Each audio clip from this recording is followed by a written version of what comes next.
بسم اللہ الرحمن الرحیم۔ حضور صلی اللہ علیہ وسلم کا ارشاد ہے، بے شک آدمی البتہ محروم کر دیا جاتا ہے کسی رزق سے، بے شک آدمی البتہ محروم کر دیا جاتا ہے اس گناہ کی وجہ سے جو وہ کرتا ہے۔ بے شک تاکید، البتہ، یقیناً اللہ کے نبی کی بات ہے ہی پکی، لیکن آپ نے 2 دفعہ تاکید فرمائی تو بات کتنی مضبوط ہوگی۔ آپ نے فرمایا بے شک آدمی البتہ محروم کر دیا جاتا ہے اس رزق کی وجہ سے، اس گناہ کی وجہ سے جو وہ کرتا ہے۔ کوئی رزق اس کو ملنا ہوتا ہے، کوئی خوشی، کوئی نعمت، کوئی انعام، کوئی فائدہ، کوئی نفع کی چیز، لیکن یہ کوئی گناہ کر بیٹھتا ہے، اس گناہ کی وجہ سے اس رزق سے وہ کیا کر دیا جاتا ہے؟ محروم کر دیا جاتا ہے۔ جیسے باپ نے نیت کی کہ بیٹے کو میں یہ چیز دوں گا، اس کے بعد بیٹے کی کوئی غلطی باپ کے سامنے آ گئی، اس نے کہا نہیں دینا۔ ہوتا ہے کہ نہیں ہوتا ہے؟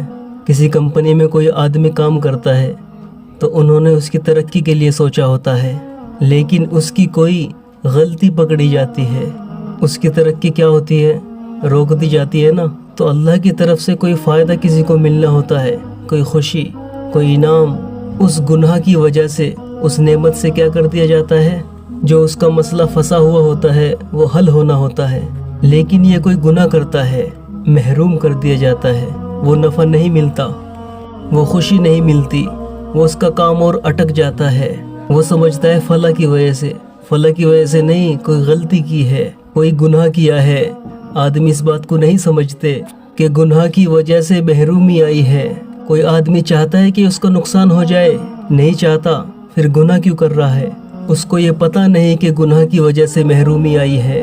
سورہ قلم میں، قرآن میں آتا ہے، جس کا مفہوم ہے، ایک باپ تھا، اس کا انگور کا باغ تھا، خوب خرچ کرتا تھا، خوب لوگوں میں خرچ کرتا تھا، غریبوں میں، یتیموں میں، لوگوں کو خوب کھلاتا تھا۔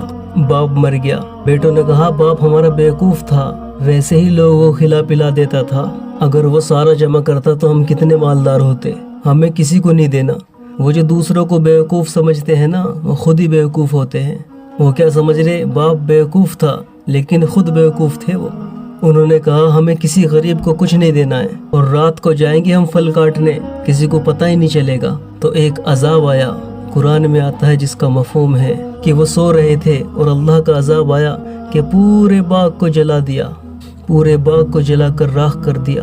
جب وہ وہاں پہنچے تو باغ نظر ہی نہیں آیا، وہ سمجھے کہ ہم راستہ بھول گئے، دائیں بائیں ہو کے دیکھا کہ نہیں، راستہ نہیں بھولے، اللہ کا عذاب آیا ہے۔ ایک گناہ کا ارادہ کیا بھی اور اللہ کا عذاب آ گیا، پورے باغ سے محروم ہو گئے۔ دیکھو یہ بات سب کو سمجھانی ہے، کیا کرنی ہے؟ سب کو سمجھانی ہے کہ گناہ کی وجہ سے کیا ہوگا؟ بولو، رزق سے محرومی ہوگی، نفع سے محرومی ہوگی، خوشی سے محرومی ہوگی، نقصان ہو جائے گا۔ آدمی نہیں چاہتا کہ میرا نقصان ہو، لیکن گناہ سے نقصان ہوگا۔ ابھی نہیں چاہتا کہ گناہ ہو، لیکن گناہ سے نقصان ہوگا، یہ اس کے ابھی سمجھ میں نہیں آ رہا۔ یہ نہیں چاہتا کہ خوشی اس سے چھن جائے، کوئی نعمت اس سے چھن جائے، لیکن گناہ سے یہ نعمت چھن جائے گی، یہ خوشی چھن جائے گی، اسے پتہ نہیں ہے۔ اور جس کی سمجھ میں یہ بات آ گئی وہ کبھی گناہ نہیں کرے گا، اگر ہو جائے تو کبھی چین سے نہیں بیٹھے گا جب تک اس کو رو دھو کے معاف نہ کروا لے۔ یہ سمجھ اگر لوگوں میں پیدا ہو گئی تو معاشرے سے کیا ہوں گے؟ گناہ ختم ہو جائیں گے۔ تو یہ بات دوسروں کو سمجھانی ہے، ٹھیک ہے نا جی؟ الحمدللہ رب العالمین۔